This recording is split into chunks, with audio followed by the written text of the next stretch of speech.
VitruvianPhysique. I've got a bone to pick with you, man. Not really, but here is a critique. So you've made a career out of fitness. You've got a wealth of knowledge, buff dude, nice hair, all the rest, all right? Yeah, I'm a little bit jealous of the career, man.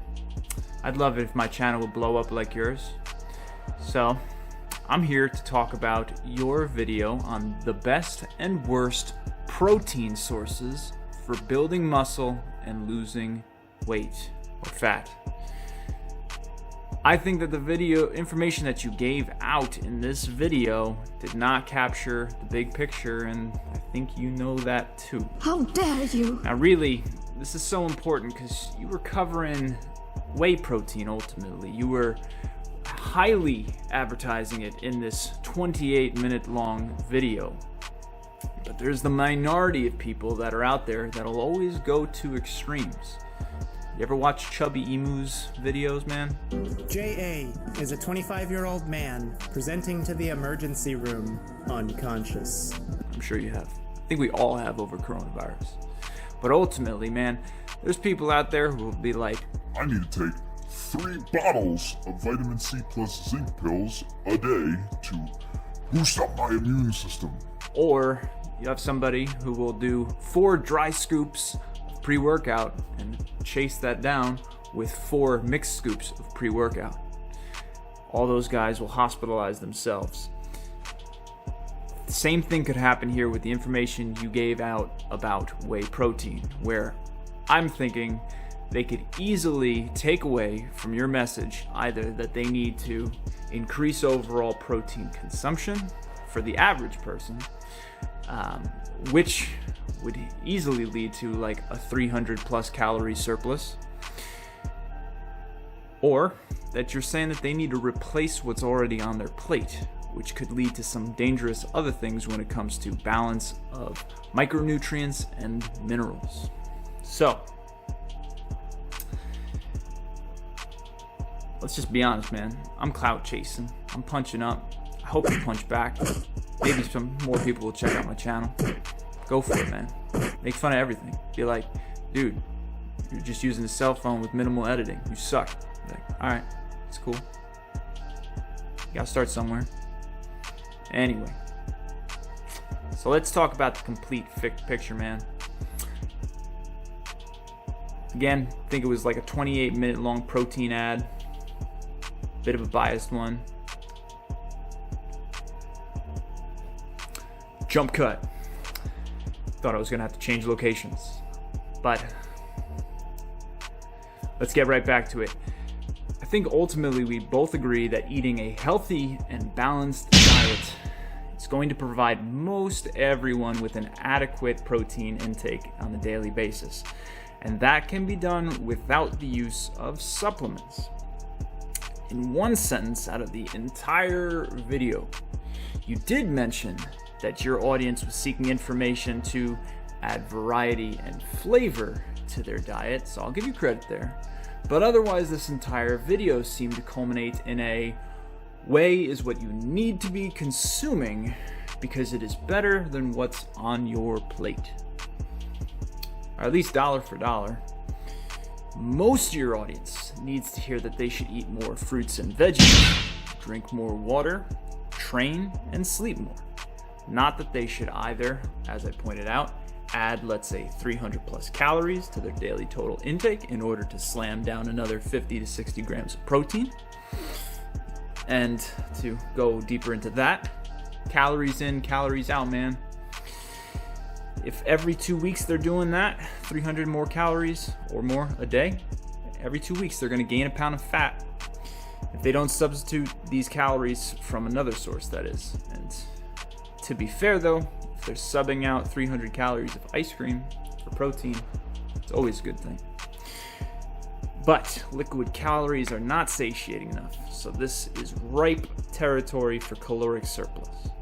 Now, again, I said either adding those calories to your daily totals or replacing what's on their plate already, like a piece of chicken for a shake. And why do I have a problem with this? Again, the micronutrients and minerals. At the very least, chicken and whey have different ones, and it's so important that we hit all of those micros and minerals for overall feelings of wellness.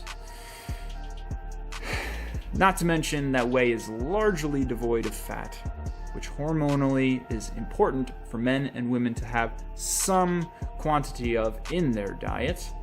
And other meat sources do have these healthy fats, like fish, which you do point out, to be fair. And I think specifically you suggested that some amount of salmon is in their diets because of those omegas. However, each time it was like these passing comments in a 28-minute long protein ad. Whey protein ad.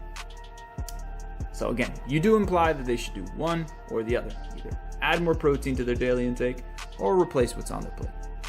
I say this because you specifically mentioned how in college you would get 10 to 15 pounds of chicken, debone it, de-skin it, portion it out for your meal prepping, and that was how you thought you would hit your goals, but you wanted your audience to have a better way to stretch their dollar while hitting their goals. I think you were on the right track in college, man. So, however, I will acknowledge that in one passing comment you did call any protein source with a PDCAAS score of over 90 an excellent source of protein. So you didn't necessarily trash chicken, beef, fish, or otherwise. But regardless, these were more passing comments, like 15 seconds total divided up across the whole thing. Anyway, to expand on the replacement thing, I think comparing real food to a supplement, especially ones loaded with other ingredients like my protein does, is careless. Now, there are companies, I think like bulk supplements, will sell you just whey protein alone without those additives. But I'm going to go into what those additives are in a little bit here.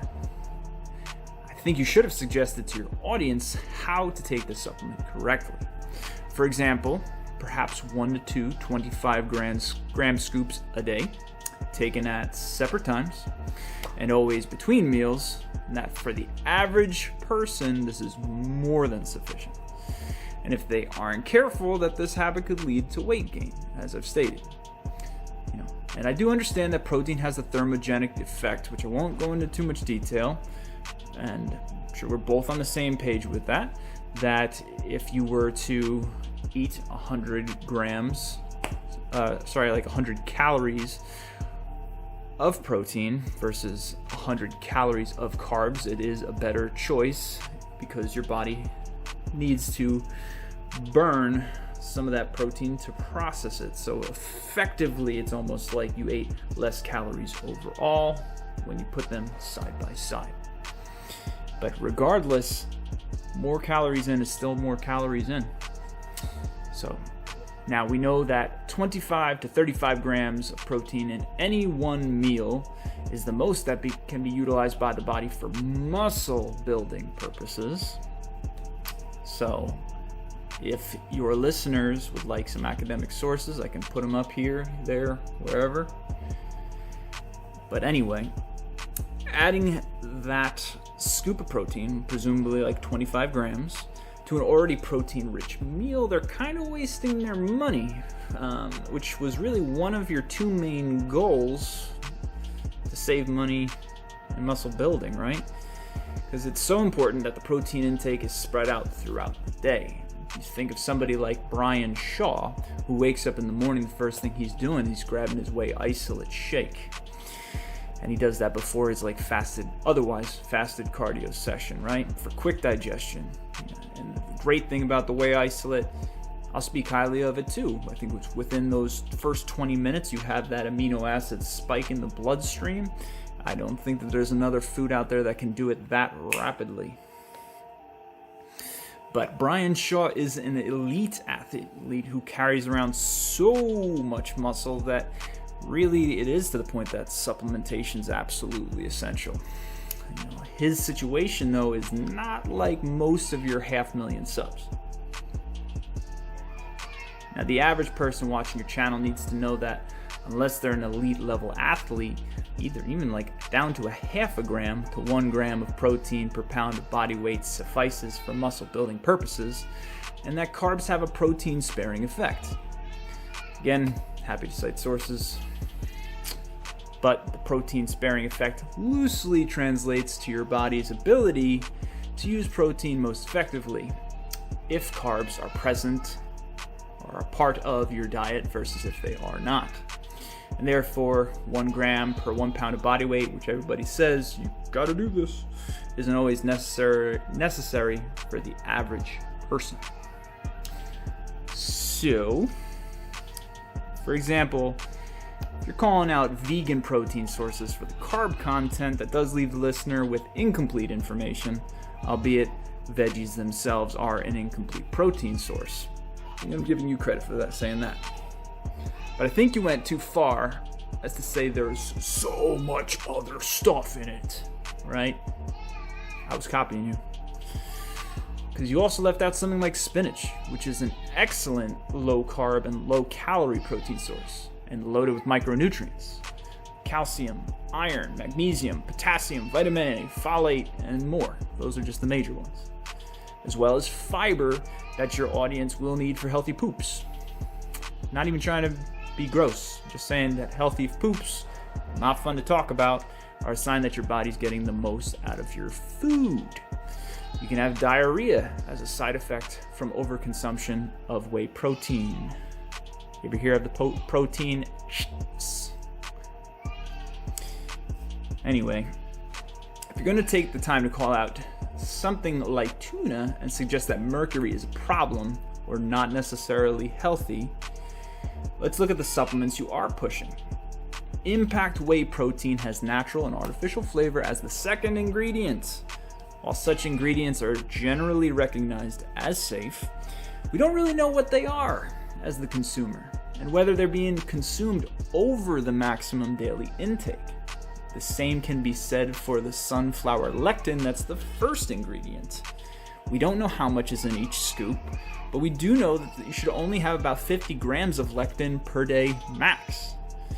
Other ingredients that are nothing to rave about in that protein are modified food starch, sucralose, I don't even know how to pronounce this, acesulfame K, and color in the form of vegetable juice. Tuna starts to not sound so bad.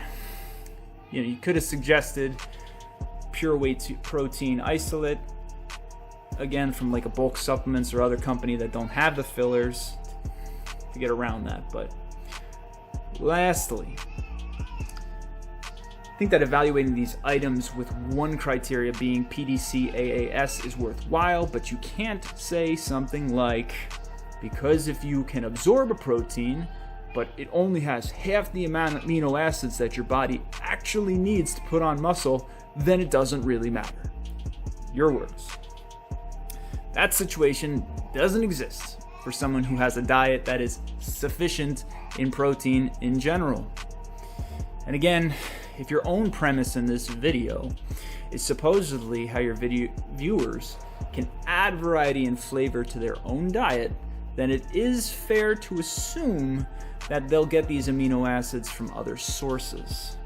So, why would some of the lower PDCAAS scoring foods not really matter? Which is kind of what you implied, man. Anyway, Igor, I'm a recent sub, definitely a consumer of your content. You have great content, man. I hope to one day to be able to edit like you do, figure out how to trend like you have, build a community like you have. Good stuff, man. Hope you keep it up. Again, just punching up. Get my name out there too. I love training. It's a huge passion of mine. You got a great narrating voice too, man. The whole nine. It's just me editing my own stuff. So, doing the best I can. So I'm continue to watch you. I hope to hear a rebuttal from you again, as my channel could really use a boost. Anyway, if you want this is to everyone. If you want a complete picture on a whole range of topics, please like, subscribe, click the bell for notifications, drop a comment. Even drop a comment just to say, Jack, you're an idiot. You're just nitpicking this guy. All of that helps the YouTube algorithm tremendously. click another one of my videos, even though I mostly have shorts right now. That also helps the algorithm. Thanks for your support, guys. Take it easy.